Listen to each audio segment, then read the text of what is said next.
Bismillahirrahmanirrahim. Assalamualaikum warahmatullahi wabarakatuh. Bapak-bapak, ibu-ibu, mas-mas, mbak-mbak, khususnya adik-adikku sekalian yang dirahmati Allah dimanapun Anda berada. Kembali di IIP Channel bersama saya, IIP Wijayanto.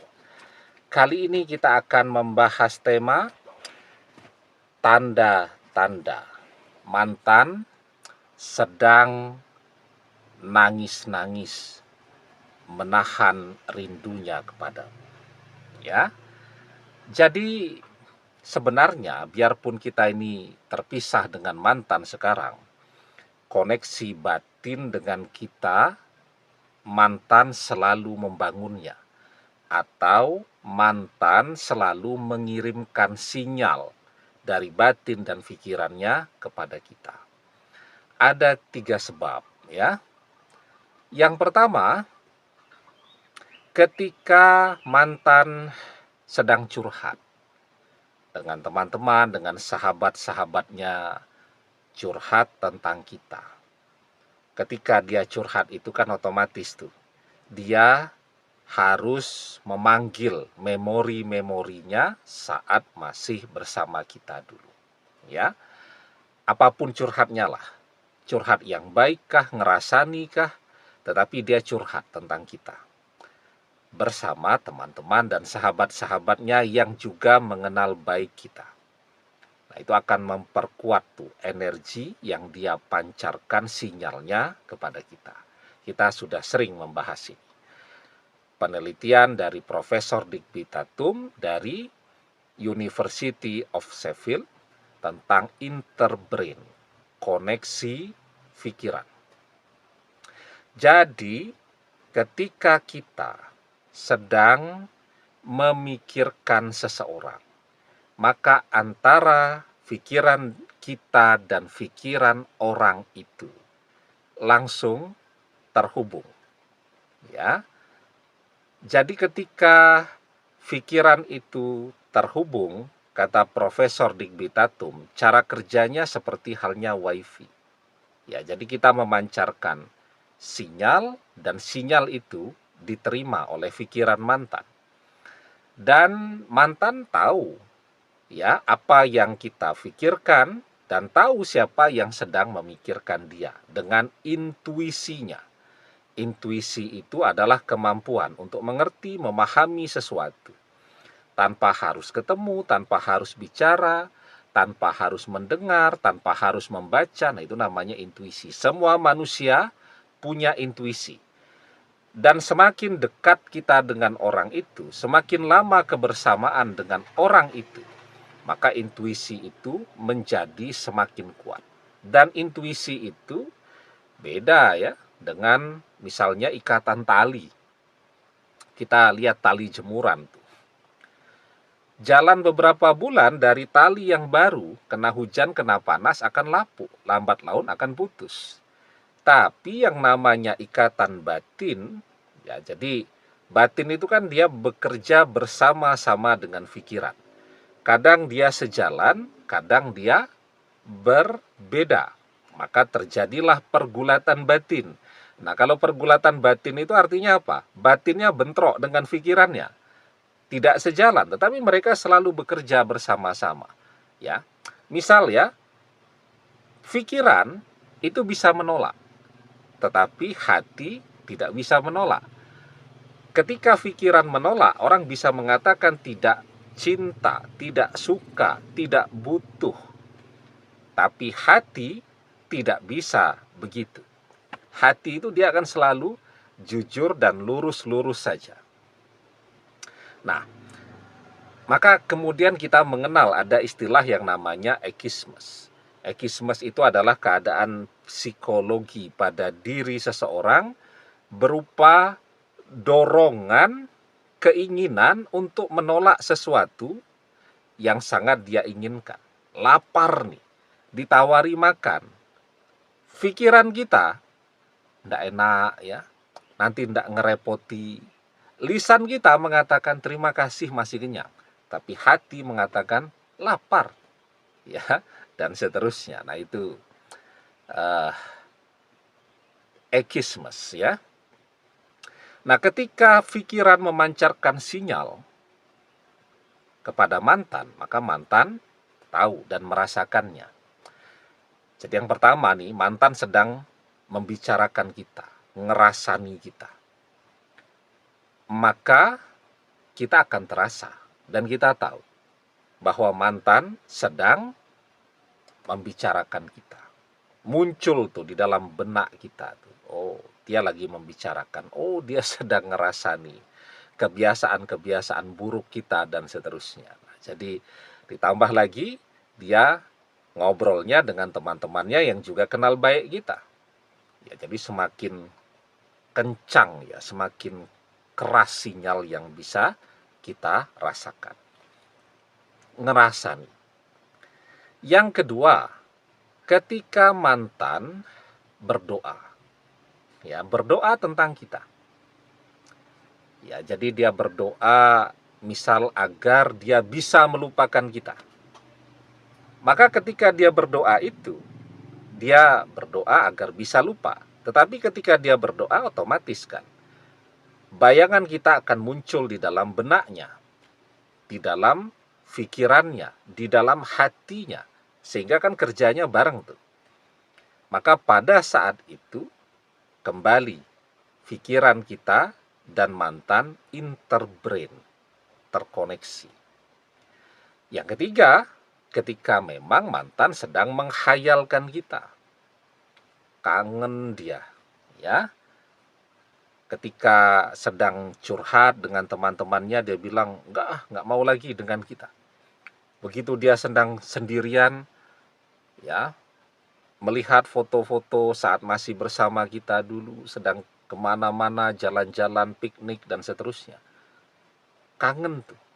Ya, bahkan ketika kita tambah terasa tuh, artinya mantan lama nih sedang memikirkan kita. Ya. Kemudian kita merasakan suasana hatinya, suasana pikirannya. Dia sedang nangis-nangis itu ya. Karena apa? Karena kangen. Kangen tapi tidak mungkin juga mau ketemu karena terlanjur nih.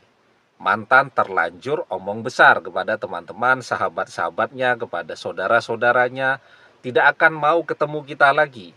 Gengsi kan kalau sampai ketemu. Sehingga dia harus menahan rasa kangennya. Dan ketika dia menahan rasa kangennya, sampai nangis-nangis itu, kita juga mungkin pernah merasakan ya, kangen kepada mantan tuh sampai berbesmili, sampai meneteskan air mata. Nah itu kuat tuh sinyalnya yang dirasakan oleh mantan karena kita menghayati pikiran kita. Ya, mantan juga begitu. Ketika dia kepikiran kita, kangen kita sampai nangis, kita akan merasakan. Ya, oh mantan nih yang sedang memikirkan. Oh mantan nih sedang nangis nih. Ya, suasana hatinya terasa. Kita lagi gembira nih. Lagi nonton TV, acara yang humor-humor begitu, ketawa-ketawa, tiba-tiba suasana hati kita juga jadi ikut berubah. Mantan sedang kangen sampai nangis-nangis ya. Itu kekuatan intuisi. Kalau kita mau ngecek kekuatan intuisi kita, tentu kita tidak bisa ngecek kepada mantan karena mantan memblokir telepon dan media sosial kita. Tapi kalau kita mau ngecek bahwa intuisi kita itu jalan ya, kita bisa ngecek kepada orang yang kontaknya bebas dengan kita. Atau kita kontaknya bebas dengan dia, lancar kontaknya. Misal kepada kakak kita atau adik kita. Kita tiba-tiba kepikiran dia. Tadi ya, lagi senang-senang tiba-tiba suasana hati kita jadi berubah nih. Ya, mesti ada apa-apa nih dengan dia. Tahu-tahu terbersit di dalam benak kita. Kayaknya dia lagi butuh duit. Kita coba chatting. Aku kok kepikiran kamu ya. Ada apa? Kabarmu baik-baik saja. Terus dia jawab, iya bang. Ya, saya juga lagi mikirin abang dari tadi ya. Anak saya mau bayar SPP kuliah tapi sedang tidak punya duit dan seterusnya. Nah itu. Jadi itu tanda-tanda ketika sedang terjadi koneksi batin, pikiran antara kita dan mantan, dan ketika mantan sedang nangis-nangis memikirkan kita, semakin terasa ya kita dengan apa yang mantan rasakan. Bahkan juga tadi bisa mengubah suasana hati kita. Jadi apa manfaatnya ketika sedang terjadi koneksi batin ya? Kalau kita pakai bahasa yang keren itu sesungguhnya portal yang selama ini mantan tutup ya, atau mantan jauhkan, itu sedang terbuka tuh, seperti jalan tol. Mau kita manfaatkan atau tidak ya. Memanfaatkannya bagaimana? Macam-macam. Ada orang yang ketika ini portalnya lagi terbuka ini ya, salurannya dengan mantan ini ya, kalau seperti saluran telepon lagi terbuka, atau kalau seperti saluran air itu salurannya sedang lancar, sedang terbuka.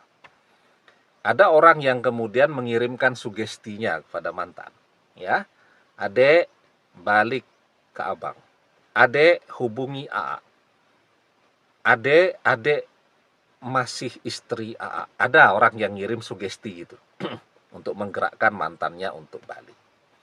Tapi yang terbaik ketika portalnya sedang terbuka ini, berdoa. Ya, jadi berdoa itu doanya naik ke langit, karena apapun mantan kembali atau tidak kepada kita itu kembali kepada kehendak Allah. Kita bisa mensugesti dia dari jauh. Ya, kita bisa memanggil dia dengan kekuatan pikiran kita dari jauh. Kita bisa membuat dia tertarik dengan meningkatkan kapasitas diri kita. Macam-macam bisa kita lakukan. Tapi mantan balik atau tidak kepada kita, berjodoh atau tidak, kembali kepada kehendak Allah. Ya, karena itu berdoa. Kita berdoa, minta kepada Allah agar dia berjodoh dengan kita. Dan ketika kita berdoa itu, kita juga akan mempengaruhi balik mantan. Ya. Kita berdoa kan agar dia berjodoh dengan kita. Di dalam benak dan pikiran kita muncul tuh ya keinginan agar dia berjodoh dengan kita. Karena portalnya sedang terbuka, mantan akan kerasa banget tuh bahwa kita menginginkan dia menjadi jodoh kita. Tapi walaupun portalnya ini terbuka, pesannya masuk meresap betul kepada mantan. Tapi kalau Allah tidak menghendaki mantan balik, ya mantan tidak balik. Kenapa selalu saya katakan berdoa? Karena apapun usaha kita, kembali kepada kehendak Allah. Allah kabulkan doa kita, mantan balik, detik ini juga mantan balik. Ya, karena itu berdoa. Laisa sayun akroma alallahi ta'ala minad doa. Tidak ada yang lebih penting di sisi Allah daripada doa. Ketika kita berdoa, doa kita naik ke langit, sekaligus doa kita, pesannya akan meresap kepada diri mantan. Demikian, semoga bermanfaat. Wallahu a'lam bissawab, billahi taufik wal hidayah. Assalamualaikum warahmatullahi wabarakatuh.